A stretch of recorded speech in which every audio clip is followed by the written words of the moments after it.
नमस्कार दोस्तों, कैसे हैं आप सभी। आई होप आप सभी अच्छे होंगे। तो गाइज, आज की वीडियो के अंदर मैं सिक्योरिटी रिफंड के बारे में बात करने वाला हूं। जिन भी स्टूडेंट्स ने आयुष काउंसलिंग 2023 के अंदर पार्टिसिपेट किया था, चाहे वो EEEC की काउंसलिंग हो या स्टेट काउंसलिंग हो, मैं यहाँ पर आपको ये बताऊंगा कि आपने जिस भी काउंसलिंग में पार्टिसिपेट किया है उसका सिक्योरिटी मनी का जो रिफ़ंड है वो कब आएगा।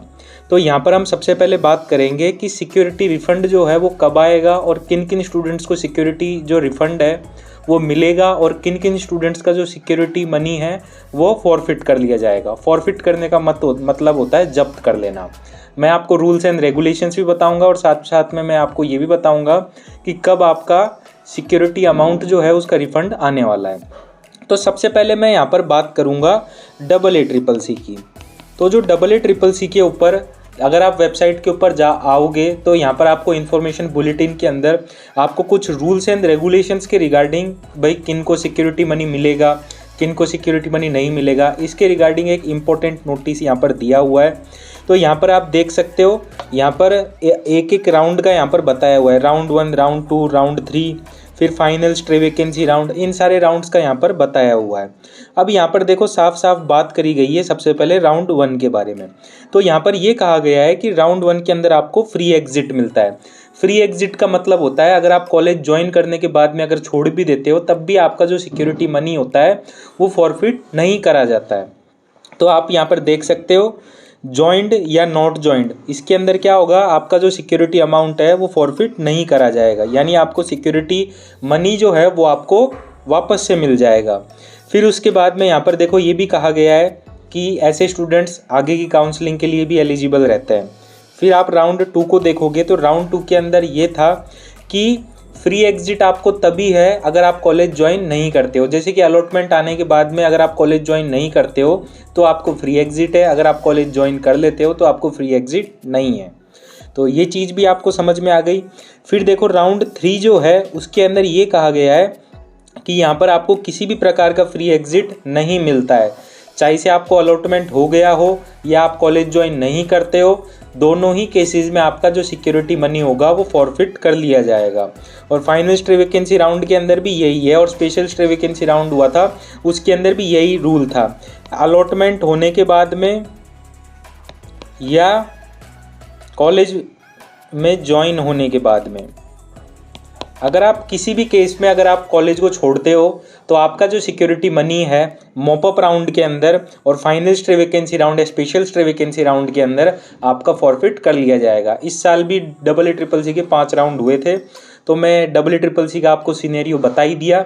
यही रूल्स एंड रेगुलेशंस स्टेट के होते हैं। फर्स्ट राउंड के अंदर हर कोई स्टेट होता है वो फ्री एग्जिट प्रोवाइड करता है फर्स्ट राउंड के अंदर, लेकिन सेकेंड राउंड के अंदर अगर अलॉटमेंट होने के बाद में अगर आप ज्वाइन नहीं करते हो तो फ्री एग्जिट रहता है सिर्फ और सिर्फ, अगर ज्वाइन कर लेते हो तो कोई फ्री एग्जिट नहीं रहता है। अब बात आती है कि कौन सी फ़ीस रिफंडेबल है, कौन सी फ़ीस नॉन रिफंडेबल है। तो यहाँ पर ये बताया गया है कि अगर आपने 1000 रुपये भरे हैं रजिस्ट्रेशन फ़ीस और SC ST PWD कैंडिडेट्स के लिए 500 रुपये जो रजिस्ट्रेशन फ़ीस थी, ये तो क्या होती है, नॉन रिफंडेबल होती है। और जिन स्टूडेंट्स ने डीम्ड यूनिवर्सिटी के लिए काउंसलिंग कराई होगी उनके लिए 5000 रुपये थी रजिस्ट्रेशन फ़ीस। तो ये फ़ीस जो होती है ये तो नॉन रिफंडेबल होती है। रिफंडेबल फ़ीस जो होती है उसे ही अपन क्या कहते हैं, सिक्योरिटी मनी कहते हैं। जैसे कि यूपी की काउंसलिंग हुई थी उसमें 2000 रुपये रजिस्ट्रेशन फ़ीस थी और 50,000 रुपीज़ जो थी वो प्राइवेट कॉलेजेस के लिए सिक्योरिटी मनी थी और 20,000 जो सिक्योरिटी फ़ीस थी वो गवर्नमेंट कॉलेजेस के लिए थी। ऐसे ही हर स्टेट का जो काउंसलिंग हुआ था उसका अलग अलग सिक्योरिटी मनी और अलग अलग रजिस्ट्रेशन था। जैसे कि राजस्थान की हुई थी तो उसमें 25,000 सिक्योरिटी मनी थी। तो ऐसे हर एक स्टेट जो होता है वो अपनी सिक्योरिटी मनी अलग अलग रखता है और जो रजिस्ट्रेशन फ़ीस होती है वो भी अलग अलग रखता है। उसके बाद में आप यहाँ पर देख सकते हो EEEC के अंदर सारी कैटेगरीज के लिए 10,000 रुपीज़ थी, गवर्नमेंट एडेड और सेंट्रल यूनिवर्सिटी और नेशनल इंस्टीट्यूशन के लिए, और डीम्ड यूनिवर्सिटीज़ के लिए सारी कैटेगरीज के लिए 50,000 थी। तो ये चीज़ भी आपको क्लियर हो गई। तो जो आपने 55,000 भरे थे जिसके अंदर से आपको मात्र 50,000 आएंगे और जिन स्टूडेंट्स ने 11,000 भरे थे उनके अंदर से आपको 10,000 आएंगे। तो ये सारी तो मैंने बात कर ली रूल्स एंड रेगुलेशंस की कि भाई कैसे कैसे रूल्स एंड रेगुलेशंस है, किन बच्चों को सिक्योरिटी मनी मिलेगी और किन बच्चों को सिक्योरिटी मनी नहीं मिलेगी। अब जो स्टूडेंट ये क्राइटेरिया फुलफिल कर रहे होंगे उनको ये सिक्योरिटी अमाउंट मिल जाएगा। अब मैं बात करता हूँ कि जो सिक्योरिटी मनी है वो आपका रिफंड कब होगा। तो आपको जैसा कि पता है एमसीसी काउंसलिंग जो है, जो कि एमबीबीएस, बीडीएस और बीएससी नर्सिंग के लिए काउंसलिंग कराती है, उन्होंने अपना सिक्योरिटी अमाउंट रिलीज करना चालू कर दिया है। और बहुत सारे स्टूडेंट्स के मेरे पास कॉल्स और मैसेजेस भी आए थे कि EEEC में भी बहुत सारे स्टूडेंट्स के पास अपना सिक्योरिटी मनी जा चुका है।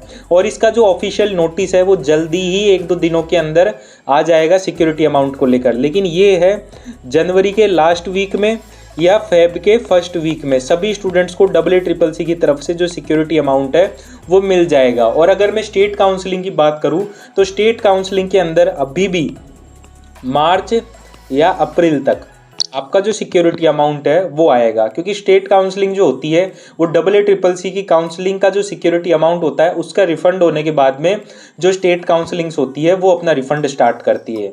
तो ये वीडियो जो था वो आपको यही समझाने के लिए था कि किन स्टूडेंट्स को सिक्योरिटी मनी मिलेगा, किन स्टूडेंट्स को सिक्योरिटी मनी नहीं मिलेगा। आई होप गाइज ये वीडियो आपको पसंद आई होगी। इसी तरीके की लेटेस्ट अपडेट्स मैं आपके लिए लाता रहता हूँ। थैंक यू दोस्तों मेरी वीडियो देखने के लिए।